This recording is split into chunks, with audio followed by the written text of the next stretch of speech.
नमस्कार दोस्तों, स्वागत है आपका मेरे YouTube चैनल पर जिसका नाम है पॉजिटिव चार्ज। और आज का जो हमारा टॉपिक है वो है 3D प्रिंटिंग के बारे में।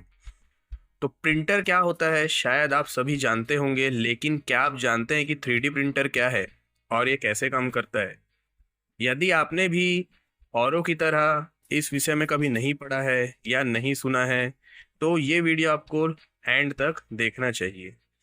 जहां एक नॉर्मल प्रिंटर केवल 2D में ही प्रिंट करने में सक्षम होता है, वहीं एक 3D प्रिंटर इससे एडवांस्ड होता है और ये एक रियल ऑब्जेक्ट की तरह ही चीज़ों को 3 डायमेंशनल प्रिंट कर सकता है। इससे आप जैसे इमेजिन करेंगे वैसे किसी वस्तु की डिज़ाइन कर सकते हैं।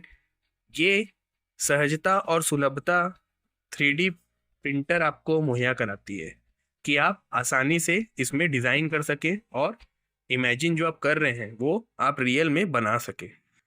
अगर आप 2D और 3D के बारे में ज़्यादा नहीं जानते हैं तो मैं आपको बता दूं, 2D इमेज के बारे में तो सुना ही होगा, जिसका मतलब है 2 डायमेंशनल या 2 डायमेंशनल, जिसको आप दो तरफ से देख सकते हैं। इसी प्रकार 3D इमेज होती है। 3D का मतलब होता है 3 डायमेंशनल, मतलब इसमें आप इमेज को तीन तरफ से देख सकते हैं। सामान्य रूप से हम किसी भी इमेज की केवल लंबाई और चौड़ाई ही देख पाते हैं, लेकिन 3D इमेज में हम उस इमेज की गहराई भी देख सकते हैं। खास बात यह है कि ऐसी इमेज देखने में बिल्कुल वास्तविक लगती है।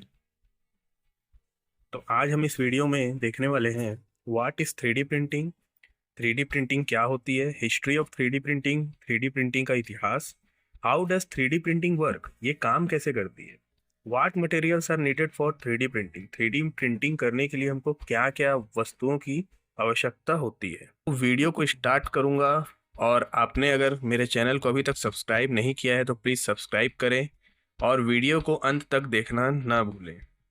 तो फर्स्ट हम देखेंगे what is 3D printing. 3D printing या फिर एडिटिव मैन्युफैक्चरिंग, 3D प्रिंटिंग को हम एडिटिव मैन्युफैक्चरिंग भी कहते हैं। एक ऐसा प्रोसेस होता है जिसमें एक डिजिटल फाइल से 3 डायमेंशनल सॉलिड ऑब्जेक्ट्स को बनाया जाता है। 3D प्रिंटेड ऑब्जेक्ट को बनाने के लिए एडिटिव प्रोसेस का इस्तेमाल किया जाता है।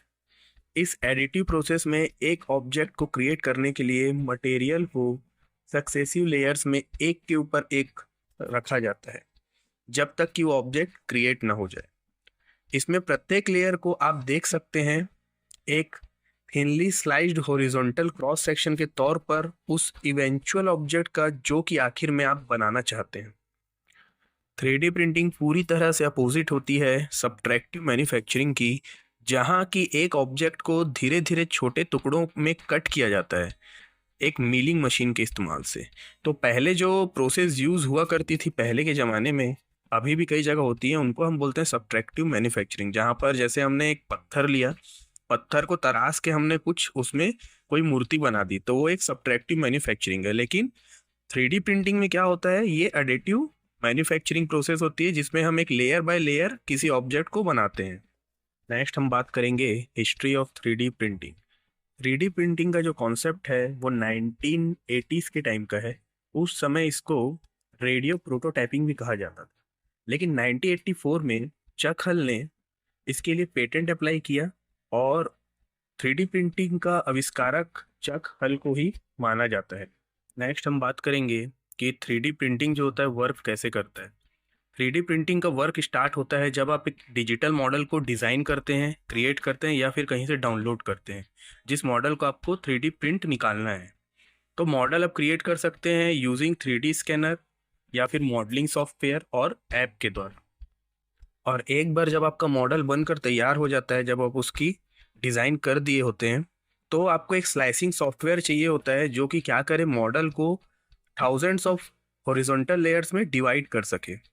इसके बाद आपको डिजिटल फाइल प्रिंटर में अपलोड करनी होती है। डिजिटल फाइल जो होती है हमारी, वो HTL फॉर्मेट में या VRML फॉर्मेट में होती है, क्योंकि हमारा प्रिंटर वही फॉर्मेट समझता है।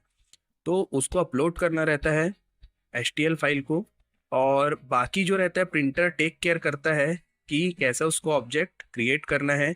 और डिपेंड करता है कि आप क्या बना रहे हैं, उसके अकॉर्डिंग वो उतना टाइम लेगा। या तो 2-3 घंटा भी हो सकता है, 1 घंटा भी लग सकता है, या कई बार ऐसा होता है कि 1-1 2-2 दिन भी लग जाते हैं। डिपेंड करता है आप कितने साइज का ऑब्जेक्ट बना रहे हैं। नेक्स्ट हम बात करेंगे what materials are needed for 3D printing. 3D printing के लिए हमको क्या क्या मटेरियल की ज़रूरत पड़ेगी। तो पहला है हमारा मॉडलिंग सॉफ्टवेयर। कोई भी डिजिटल 3D फाइल को क्रिएट करने के लिए हमको मॉडलिंग सॉफ्टवेयर की ज़रूरत पड़ती ही है। ये बहुत सारे ऑप्शन हमारे पास अवेलेबल हैं आजकल ऑनलाइन में, लेकिन बिगिनर्स के लिए मैं ये कहना चाहूँगा कि आप ऑनलाइन टिंकरकैड और फ्रीकैड सॉफ्टवेयर का यूज़ करें जो कि फ्री है। नेक्स्ट हम बात करेंगे 3D स्कैनर एप्लीकेशन के बारे में। अगर आप खुद का मॉडल बनाना नहीं चाहते, खुद डिज़ाइन करना नहीं चाहते, तो आपके पास एक और ऑप्शन है कि आप 3D स्कैनर ऐप का एप्लीकेशन का यूज़ कर सकते हैं, जो कि आपको आप जो चाहें उससे बना सकते हैं स्कैन करके। जैसा कि हम एक एग्जांपल लेते हैं, अगर आपको कोई कप पसंद आया और आप उसको डिज़ाइन करना चाहते हैं, तो आप सिर्फ उसको 3D स्कैनर से स्कैन करें और डायरेक्ट आप उसको प्रिंटर में क्या कर सकते हैं, सेंड कर सकते हैं। और प्रिंटर में थोड़ा आपको उसको एडजस्ट करना पड़ेगा, थोड़ा एडिट करना पड़ेगा, तो आपका वहाँ पर डायरेक्ट आप 3D स्कैनर से आप डिज़ाइन भी कर सकते हैं। कुछ यहाँ पर 3D स्कैनर के ऐप मैं आपको बताना चाहूँगा, जैसे टार्नियो, क्यू लोन और स्कैंडी प्रो। ये बहुत ही यूज़फुल ऐप है। नेक्स्ट मटेरियल की बात करेंगे, जो है हमारा third software, slicing software. Slicing software use होता है हॉरिजॉन्टल लेयर क्रिएट करने के लिए डिजिटल 3D मॉडल की।